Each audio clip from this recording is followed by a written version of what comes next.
増税話を見ると海外国籍にしたいと思います。頭の人はなぜそれでも JP にいてくれてるんですか？いや、減ってるんじゃないですか。たまたま見たニュースで結城まおみさんがマレーシアかなんかに移住をするっていうので、子供がマレーシアの学校に行くのでついでに移住するとか、あとシェリーさんの一緒にその記事で書いてあったんですけど、子供が海外で暮らせるようにしているという頭のいい人はやっぱ増えてますね。芸能人もそうだし、僕の知り合いとかでも子供は海外の大学に行かせますとかボーディングスクール行かせますっていうので、日本以外でも暮らせるように子供をしている人が多いです。で、芸能人とか日本でそれなりに中になる人って他の国に行っても稼げるようになるか分かんないので日本で稼ぐんですよ。で、日本で稼いでるけど次の世代は日本以外で暮らせるようにするっていうのでお金を流してるっていう。ガクトさんもマレーシアですよねっていう感じで、一般の庶民の人たちだと知らないと思いますけど、割と僕の周りとか知り合いで多く海外に送ってる人ってやっぱ多いので、なので海外移住は子供とかのレベルですでに始まってるっていう感じじゃないかなと思いますけど、まあ金ですよね。いや、親世代は財産があるので日本にいるんですけど、でも子供たちは他の国に行けるようにするっていう形で投資をしているっていう、教育にお金使ってるっていうことですね。村上ファンドも拠点はシンガポールにあって、娘さんたちも基本シンガポールにいるみたいな感じだったりするんですけど、優秀でお金を持っている人の子供ほどいなくなっていくっていうね。なのでお金のない日本に残るしかできない人が日本に続けるっていう感じになりつつあるのが日本なので、どうなのかなとは思うんですけど、まあしょうがないですよね。お金持ちみんな移住しちゃう。まあ結局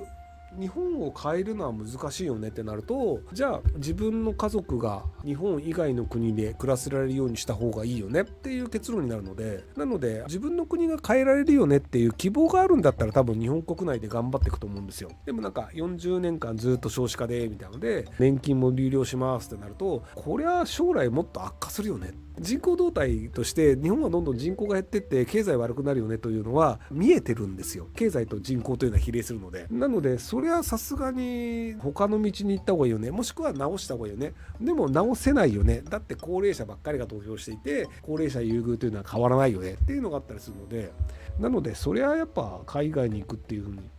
や別にね、海外で住みやすいところとかなんですけど、海外に住める状態にして日本にいるでいいんですよ。日本って治安もいいし、ご飯もいいし、物価も安いし。なので、享受はするんですけど、なんかこの国やべえな。例えばじゃあ社会保険料今 30% ですけど、これが 50% になりましたとか、働いて 60%、70% 給料取られますってなったら、じゃあこれ他の国にいてお金貯めた方がいいよねってなった時に、行けるだけの能力があるかどうかなんですよ。外国で暮らすためには語学が必要だよねとか、外国で暮らすって一回やってみないとやっぱりその言葉だけでもないんですよ。生活パターンとか生活基準とかその国の文化とか分かってないといけないので、なのでそういうのを前もって分かってるようにして他の国に行けるけど日本っていう感じにするっていう人が今後も増えるんじゃないかなと思います。あくまでこれ選択肢なんですよね。あとね、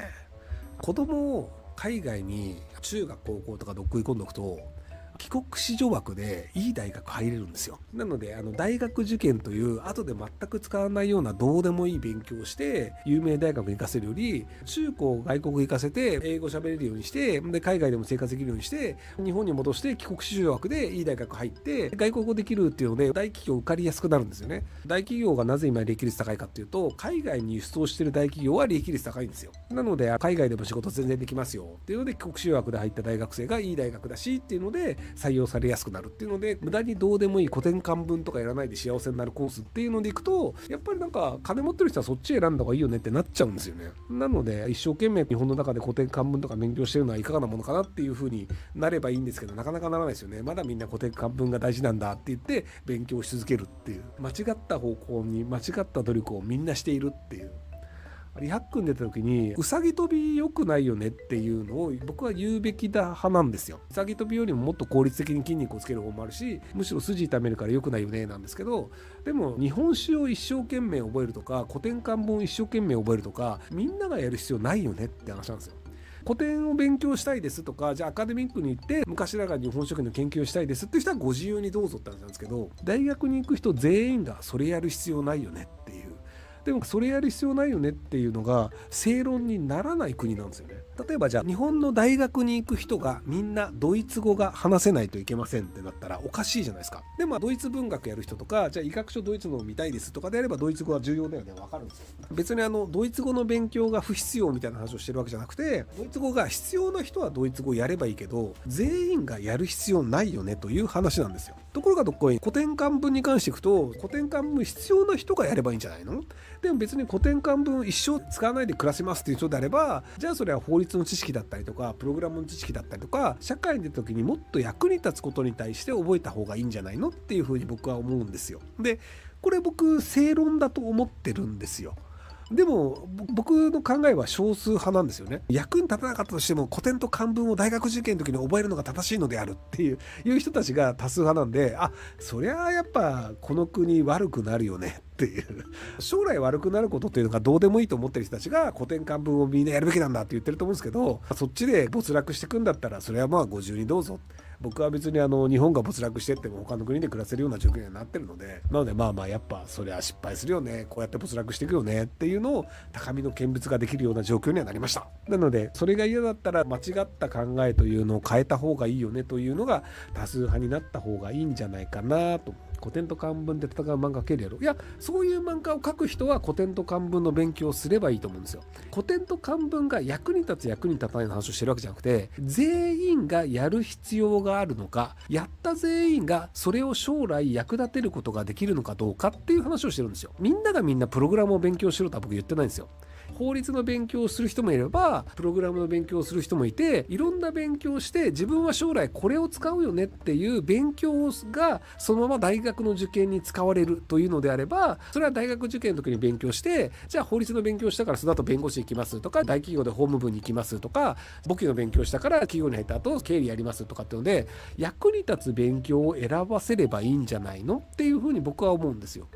でもなんか古典漢文は全員がやるべきなんだっていうのが正しいと考えると、役に立つ勉強にした方がいいという効率を求めないことが正しいのであるってなると、それは効率求めないんだから悪化していくよねっていうのが、なんでなんかこれがね理解してくれない人が多数派なんで、僕はしょうがないなと思うんですけど、これを変えたいとは思うんですけど無理だよねって思ってるので、多数が望んでないのでね。なんで日本の多数派というのはどんどん効率を求めないで間違った方向で同じことをやり続ける。古典漢文は昔からやってたんだから今もやるべきだよね、これを変えるべきじゃないよね、昔からのことをやり続けましょうって言ってずっと日本人がどんどん減ってって給料も経済も悪くなってる方がいいよねっていう風に思ってる人たちが多数派っていうことなんじゃないかなと思ってください。教養もないといけないので、古典漢文という教養もだし英語も教養なんですよ。第二外国語でロシア語やりましたとか中国語やりましたも教養だし、音楽も教養だし技術も教養なんですよ。なのでいろいろな学問というのはほぼ大体教養なんです。古典漢文以外にも教養を学んでいれば良いのですよ。教養として古典漢文を学びますだったら別にそれでもいいし、じゃあ音楽好きなんでモーツァルトとかバッハとかの音楽史を知ってますっていう人もそれは教養なんですよ。なので古典漢文以外が教養ではないと考える人っていうのが僕はちょっと分かんないんですよね。古典漢文は教養なんだからやるべきであるってなると、世の中で教養と呼ばれる学問をものすごい量あるんですけど、じゃああなた方聖書に関して話できますか？聖書も教養なんですよ。英語圏のところで割と気の利いた話とかスピーチする人って聖書を引用して喋ったりするんですよ。でもこれって聖書を知ってるかどうかって教養なんですけど、でも聖書は知らなくていい、古典漢文が教養なんだみたいな、それ教養の定義どうなってんのっていう感じがするので、古典漢文だけが教養である論っていうのは僕は違うんじゃないかなと思います。僕よく間違いですけど古典漢文僕得意でしたなので受験の時には古典漢文は僕は得意科目で点数は取ってたんですけど、でもそれ以降全く使う機会はなかったのでだからことわざも別に教養なんですよね。もちろん中国から来てる古事成語から来てるやつとか四面楚歌とかも中国の今で言うと四季の時代の話で、漫画名前忘れちゃった。今人気のある漫画が四面楚歌が舞台になっているので、なんだっけ、ワンピースじゃないやつ、キングダムっていう感じで、そこら辺で実は古事成語が日本語の中にも使われてるよねとかっていうのは割と教養で、三国志の話とかも教養になるんですけど、でも別に僕これ漫画で学んでもいいと思うんですよね。太公望って言われて、なんか優秀なやつが釣りしてる話ねみたいなのって多分キングダム出てくるよねっていう感じで、漫画で教養を学んでる人もいるのでそれは好きにすればいいと思うんですよ。なので古典漢文というものを通してやらなくても、そっか、幸雨と劉邦だから違ったわ、キングダムは四季か、始皇帝の話だから違うわ。四面楚歌幸雨と劉邦の話でした。はい。っていう感じで、漫画でもいいし、映画でもいいし、アニメでもいいし、物事の学び方というのはいろいろあるので、古典漢文というつまんない授業を通さない方が、中国の歴史に関しては詳しくなると思うんですよね。で、古典漢文を分かってない人ほど言うんですけど、漢文って中国の歴史を学ぶための授業なんですよ。古典漢文は日本の心であるみたいなことを言ってるんですけど、いやいや、漢文って中国の昔ながらの文章を読むために作られた、実際は中国の文章が読めない中途半端な無意味な言語なんですよ。中国の中国語で書かれた、毛筆で書かれたやつはいくら日本で漢文の授業を受けても読めないんですよ。だって違うんだもん。日本の漢字のフォントに当てはめて漢文ってやるんですけど、その当時の中国語って反対字なんですよ。中国語って漢字すごい複雑に書くじゃないですか。複雑なやつの反対字と、あと簡単なやつがあったんですけど、っていうのでそもそも漢字違うんですよ。なので中国の漢字を日本の漢字に当てはめて、皮破れて三がりみたいなレ点をつけるみたいなことをやって、無理やり読めるようにして中国の文章を読むための技術なんですよ。でこれがただいくらやっても中国の文章をそのまま読めるようにはならないっていうマジで無意味なやつなんですけど、でもこれね点数取りやすいんで、共通一テストやりたい人だったらまあやればいいと思うんですけど、っていうぐらい役に立たないですよ、漢文って。で古文も基本的に古文の勉強したとしてもその通り読めません。昔の人のひらがなとかめちゃめちゃなんか字下手なんですよ。達筆なせいもあって。なのでそもそも論原文に当たったら原文が読めないというものを一生懸命学ばせるっていう。ご視聴ありがとうございます。今回の動画はこちらからの切り抜きになります。ひろゆき LINE スタンプ好評発売中です。概要欄に購入リンクがあるので、そちらから購入できます。よろしくお願いします。